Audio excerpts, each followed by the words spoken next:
Good afternoon, friends. Stephen Benoon here with Israeli News Live.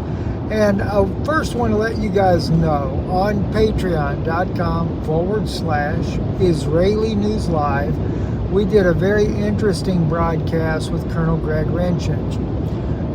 He shared a lot of information about the training, things he first saw, things that are coming upon the earth that he's aware of.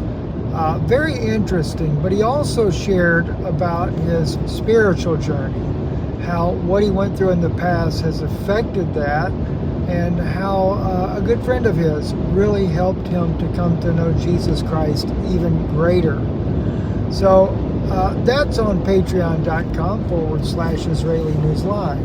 Secondly, I wanted to share with you, I did a very in-depth video about Zephaniah chapter 2, specifically more so verse 4, where it talks about Gaza being destroyed. But what most people don't pay attention to is that it's not just Gaza. It's Gaza, Ashkelon, and Ekron.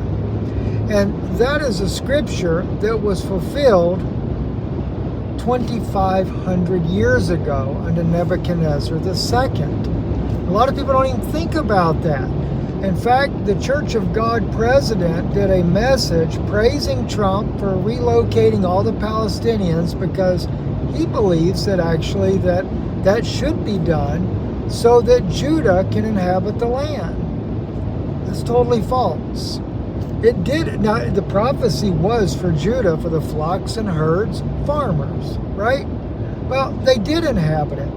After the 70 years in exile in Babylon, they come back and they inhabited that land. That's very true. And it also says that the trouble would come out of the north.